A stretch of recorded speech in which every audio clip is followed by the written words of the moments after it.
بسم اللہ الرحمن الرحیم۔ السلام علیکم ورحمۃ اللہ وبرکاتہ۔ معزز ناظرین، اللہ تبارک و تعالی نے بعض دنوں اور مہینوں کو ایک خاص فضیلت عطا فرمائی ہے۔ انہی بابرکت دنوں میں 10 محرم الحرام بھی شامل ہے۔ آج ہم محرم الحرام اور یوم عاشورہ یعنی کہ 10 محرم کے حوالے سے گفتگو کریں گے۔ محرم الحرام اسلامی کیلنڈر کے اعتبار سے سال کا پہلا مہینہ ہے اور اسی مہینے سے ہجری کیلنڈر کی شروعات ہوتی ہے۔ عاشورہ کا دن انبیاء کرام علیہ الصلوۃ والسلام کی یادگار، شکر و عبادت کا دن اور حق و باطل کے درمیان کشمکش کی صبر و استقامت کا عظیم سبق دینے والا دن ہے۔ عاشورہ کا کیا مطلب ہے؟ عاشورہ عربی لفظ عشر سے نکلا ہے جس کا معنی ہے 10۔ محرم الحرام کی 10ویں تاریخ کو یوم عاشورہ کہا جاتا ہے۔ اسلامک سال میں 4 مہینے بڑی حرمت والے ہیں۔ وہ 4 مہینے کون سے ہیں؟ محرم الحرام، رجب المرجب، ذی القعدہ، ذی الحجہ۔ اللہ تبارک و تعالی نے قرآن مجید میں مہینوں کی تعداد بیان کرنے کے بعد ارشاد فرمایا منہا اربعۃ حرم، یعنی یہ 4 حرمت والے ہیں۔ حرمت والا ہونے کا مطلب یہ ہوتا ہے کہ ان مہینوں میں نیک کام کرنے کا ثواب زیادہ ملتا ہے اور برائی کرنا عام دنوں کی بنسبت زیادہ برا ہوتا ہے۔ عرب میں ان 4 مہینوں کی بڑی حرمت رہی ہے۔ عرب کے لوگ ان 4 مہینوں کا بڑا احترام کیا کرتے تھے۔ جب یہ مہینے آتے تو ہر طرح کی جنگیں روک دی جاتی تھیں اور جب تک یہ مہینے رہتے تو کسی بھی قسم کی کوئی لڑائی جھگڑا یا جنگ وغیرہ نہیں ہوتی تھی۔ یہ تو اس مہینے کی اہمیت و فضیلت ہے۔ اس کے بعد اس مہینے کا جو پہلا عشرہ ہے وہ اور زیادہ خیر و برکت والا ہے۔ بزرگان دین کے یہاں 3 عشروں کی بڑی فضیلت مانی جاتی تھی۔ پہلا رمضان المبارک کا آخری عشرہ یعنی کہ رمضان المبارک کے آخری 10 دن، دوسرا ماہ ذی الحجہ کا پہلا عشرہ، تیسرا محرم الحرام کا پہلا عشرہ۔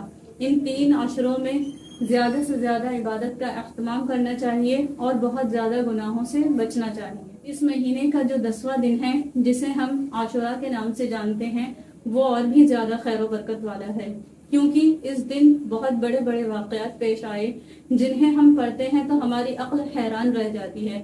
جیسے یوم عاشورہ کے دن حضرت آدم علیہ السلام کی توبہ قبول ہوئی، اسی دن حضرت نوح علیہ السلام کی کشتی جودی پہاڑ پر ٹھہری، اسی دن یونس علیہ السلام مچھلی کے پیٹ سے باہر آئے، اسی دن حضرت ابراہیم علیہ السلام کی پیدائش ہوئی، اسی دن حضرت ابراہیم علیہ السلام آگ سے نکالے گئے، اسی دن یعقوب علیہ السلام اپنے فرزند حضرت یوسف علیہ السلام سے ملے، اسی دن حضرت یوسف علیہ السلام تخت خلافت پر متمکن ہوئے، اسی دن موسیٰ علیہ السلام کو فرعون سے نجات ملی، اسی دن حضرت عیسیٰ علیہ السلام کی پیدائش ہوئی، اسی دن حضرت ایوب علیہ السلام کو امتحان کے بعد شفا اور روزی ملی، اسی دن حضرت سلیمان علیہ السلام کو آزمائش کے بعد بادشاہت ملی، اسی دن حضرت ادریس علیہ السلام اور حضرت عیسیٰ علیہ السلام آسمان پر اٹھائے گئے، اسی دن نواسۂ رسول حضرت امام حسین رضی اللہ تعالی عنہ نے کربلا میں باطل سے ٹکرا کر جام شہادت نوش فرمایا،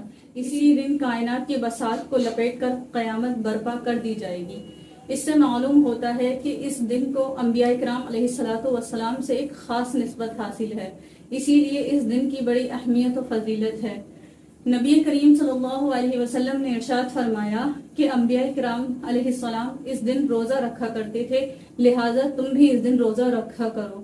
اسی طرح بخاری و مسلم شریف کی حدیث میں ہے کہ جب نبی کریم صلی اللہ علیہ وسلم ہجرت کر کے مدینہ شریف تشریف لے گئے تو آپ نے دیکھا کہ یہودی لوگ اس دن روزہ رکھتے ہیں، تو آپ نے دریافت کیا کہ تم لوگ اس دن کیوں روزہ رکھتے ہو؟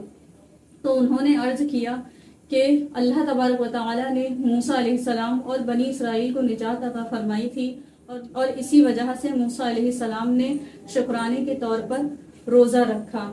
تو اس پر حضور صلی اللہ علیہ وسلم نے ارشاد فرمایا کہ نحن احق بموسیٰ منکم، یعنی کہ ہم موسیٰ علیہ السلام کی تم سے زیادہ حقدار ہیں۔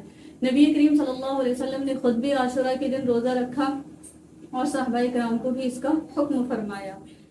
اسی طرح ایک اور حدیث میں ہے کہ نبی کریم صلی اللہ علیہ وسلم نے فرمایا کہ اس روزے کے بدلے مجھے امید ہے کہ اللہ تعالیٰ پچھلے تمام گناہوں کی مغفرت فرما دے گا۔ ان حدیثوں سے معلوم ہوتا ہے کہ یوم عاشورہ کے روزے کی کیا فضیلتیں ہیں۔ لیکن علماء کرام نے صرف یوم عاشورہ کا روزہ رکھنے سے منع فرمایا ہے تاکہ یہودیوں کی مشابہت نہ ہو جائے، بلکہ حکم یہ فرمایا کہ 9 یا 10 کا روزہ رکھو، یا پھر 10 یا 11 کا روزہ رکھو، صرف یوم عاشورہ کا روزہ نہ رکھو۔ اس دن اپنے اہل و عیال پر کشادگی کے ساتھ خرچ کرنا باعث خیر و برکت ہے۔ نبی کریم صلی اللہ علیہ وسلم نے فرمایا کہ جس نے عاشورہ کے دن اپنے اہل و عیال پر کشادگی کے ساتھ خرچ کیا تو اللہ تبارک و تعالی اس پر پورا سال کشادگی فرمائے گا۔ یہ مہینہ بڑی خیر و برکت اور عظمت والا مہینہ ہے۔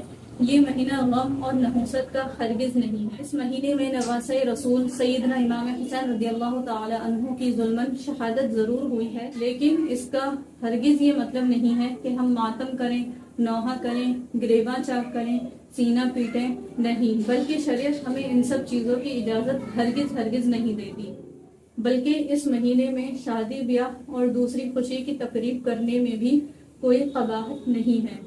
اب ہمیں عاشورہ کے دن کون کون سے اعمال کرنے چاہیے، جیسے کہ ہمیں عاشورہ کے دن روزہ رکھنا چاہیے، فرض نمازوں کے بعد نفل نمازوں کا زیادہ اہتمام کرنا چاہیے، کثرت سے استغفار و دعا پڑھنا چاہیے، اور اپنے اہل و عیال پر کشادگی کے ساتھ خرچ کرنا چاہیے۔